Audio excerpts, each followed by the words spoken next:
नमस्कार। आज बात करते हैं नेपाल में शाह वंश और गढ़वाल में शाह वंश। जो शाह राजा लोग थे उनकी कितनी इज्जत करते हैं नेपाली लोग या गढ़वाली लोग, क्योंकि गढ़वाल में भी शाह वंश लोगों का शासन चला है और नेपाल में भी उन्हीं का शासन चला है। आप सीधा सा कहें तो नेपाल को बनाने में सबसे बड़ा हाथ जो है वो शाह वंश का ही है।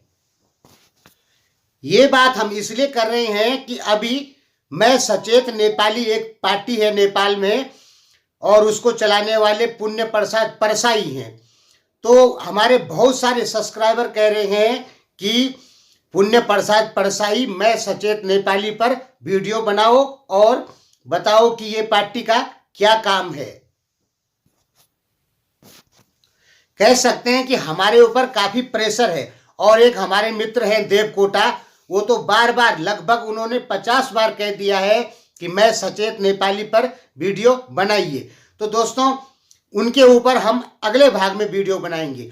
हुआ क्या है कि मैं सचेत नेपाली जो पुण्य प्रसाद परसाई हैं, उन्होंने अभी 2-4 दिन पहले की एक वीडियो में कहा कि राजा ज्ञानेंद्र मूर्ति चोर हैं।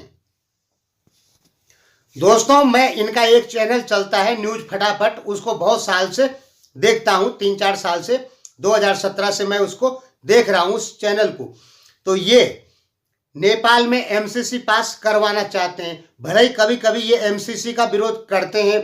दूसरा, ये नेपाली राजा के खिलाफ बहुत ज्यादा बोलते हैं और हर स्थिति में ये क्या करते हैं, नेपाली राजा को भारतीय एजेंट बताने की कोशिश करते हैं कि नेपाल के जो राजा थे वो भारत के एजेंट हैं, या ज्ञानेंद्र शाह जो राजा हैं उनको ये भारतीय एजेंट बताने की कोशिश करते हैं नेपाली जनता के सामने।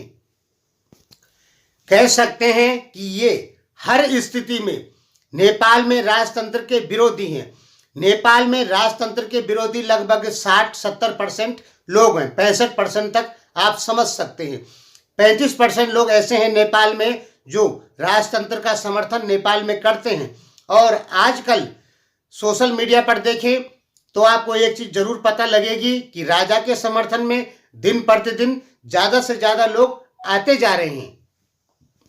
और ये जो मैं सचेत नेपाली जैसी पार्टी के लोग हैं, ऐसी बहुत सारी पार्टियां हैं नेपाल में, इनको अब डर लगा हुआ है कि अगर राजा सत्ता में दोबारा आ गए तो हमारी पार्टियों का जो अस्तित्व है वो खत्म हो जाएगा। तो इसलिए ये लोग क्या कर रहे हैं, नेपाली किंग वीरेंद्र शाह को, ज्ञानेंद्र शाह को बदनाम करने की पूरी कोशिश कर रहे हैं। और इसके लिए कभी ये भारतीय एजेंट बताने की कोशिश करते हैं उनको, और कभी बताते हैं कि इन्होंने बहुत सारी मूर्तियां चोरी।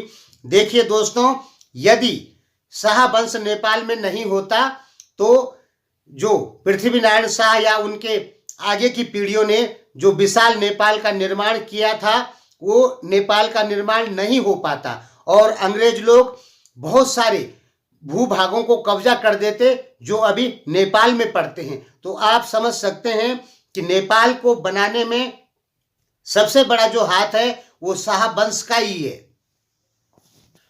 और कभी ये तर्क देते हैं कि काला पानी का बहुत सारा हिस्सा नेपाली राजा ने भारत को दिया। देखिए दोस्तों, काला पानी का बहुत सारा हिस्सा तो दिया है, लेकिन वो सारे हिस्से नेपाल ने वापस ले लिए थे। अब रही काला पानी की बात,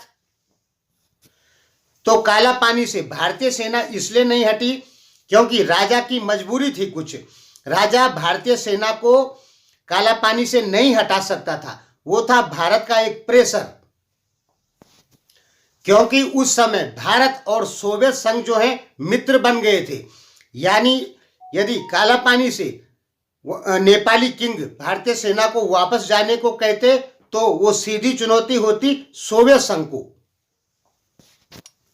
नेपाली किंग ने बहुत कोशिशों के बाद नेपाल को बचाने में वो सफल हुए, नहीं तो उत्तराखंड सिक्किम जैसा नेपाल का विलय भारत में हो जाता। कह सकते हैं कि शाह राजाओं ने पूरी मेहनत की है नेपाल को बचाने में। अब पुण्य प्रसाद जैसे आदमी उनको मूर्ति चोर की संज्ञा दे रहे हैं कि ये मूर्ति चोर है। क्योंकि इन लोगों को ये डर है कि अगर राजा सत्ता में दोबारा आ गए तो हमारी जो पार्टियां हैं ये सब खत्म हो जाएंगी। इनके जैसे और भी बहुत सारी पार्टियां हैं नेपाल में। तो दोस्तों यहां पर बात क्या है, नेपाल में राजतंत्र वापस आने के संकेत नहीं मिल रहे हैं। हालांकि नेपाल में दिन प्रतिदिन राजा के समर्थन में बहुत सारे लोग आ रहे हैं, लेकिन दोस्तों ये 35% से ज़्यादा नहीं है। और वोटिंग होती है, यदि राजा चुनाव लड़ते हैं और अपनी एक पार्टी खड़ा करते हैं और चुनाव लड़ते हैं तो राजा जीत जाएंगे। इसके चांस बहुत ज़्यादा है, क्योंकि 35% वोटिंग पे, 40% वोटिंग पे कोई भी पार्टी सरकार बनाने में सफल हो जाती है।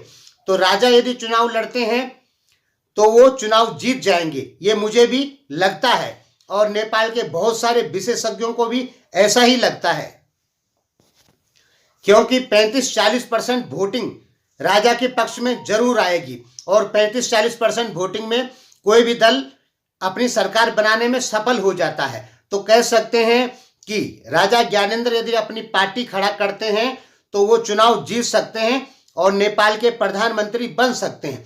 लेकिन दोस्तों राजा का सम्मान कुछ अलग होता है और प्रधानमंत्री का सम्मान कुछ अलग होता है।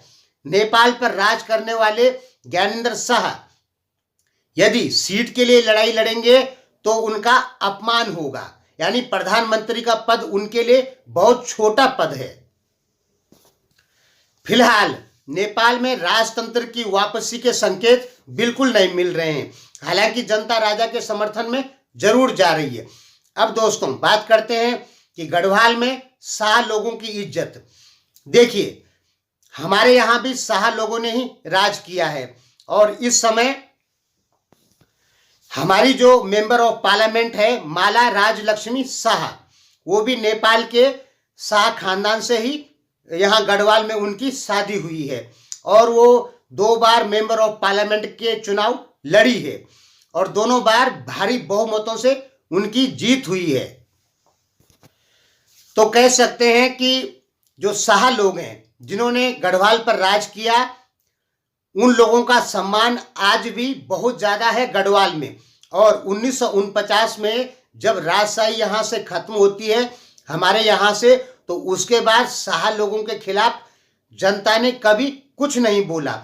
यानी जैसे नेपाल में आज भी शाह लोगों को या जो राजा लोग हैं उनका बहुत अपमान करते हैं वहाँ की जनता में बैठे कुछ लोग, ऐसा अपमान शाह लोगों का गढ़वाल में कभी नहीं हुआ है।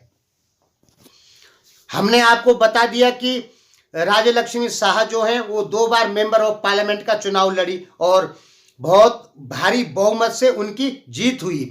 इससे पता लगता है कि गढ़वाल के लोग आज भी शाह लोगों को बहुत ज़्यादा सम्मान करते हैं। गढ़वाल से राजशाही जब खत्म हुई उसके बाद गढ़वाली लोगों ने शाह लोगों का अपमान कभी नहीं किया।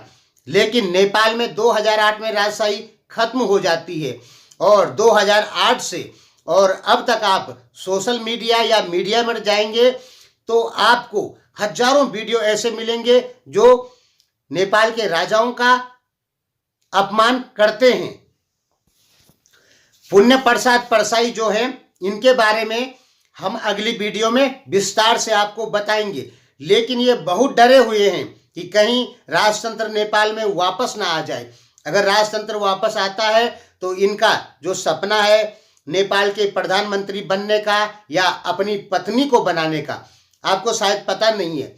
इनका सपना ये है कि ये भविष्य में अपनी श्रीमती को नेपाल का प्रधानमंत्री बनाएं। हालांकि ये सफल होते हैं या नहीं होते हैं ये बाद की बात है। ऐसा नहीं कह सकते कि इनके सारे सपने गलत हैं, लेकिन ऐसा भी नहीं कह सकते कि ये जो सपने देख रहे हैं वो सब सही हैं। यानी कुछ उसमें गलत भी है और कुछ उसमें सही भी है। इस पर बात हम अगले भाग में करेंगे। हम तो शाह लोगों की बहुत इज्जत करते हैं, हम गढ़वाली लोग हैं और गढ़वाल में भी शाह लोगों का ही शासन चला है कई सौ साल तक। तो हम लोग तो शाह लोगों का बहुत ज़्यादा सम्मान करते हैं। लेकिन नेपाल में शाह लोगों का लगभग 60% लोग उनका विरोध करते हैं और उनके ऊपर एक से एक आरोप लगाते हैं। तो इंतजार कीजिए अगले वीडियो का। मैं सचेत नेपाली के ऊपर वो वीडियो हम बनाएंगे, क्योंकि हमारे ऊपर बहुत सारे नेपाली जो सब्सक्राइबर हैं हमारे, उनका प्रेशर है कि मैं सचेत नेपाली के बारे में कुछ बताइए। तो दोस्तों जरूर बताएंगे अगली वीडियो में। धन्यवाद।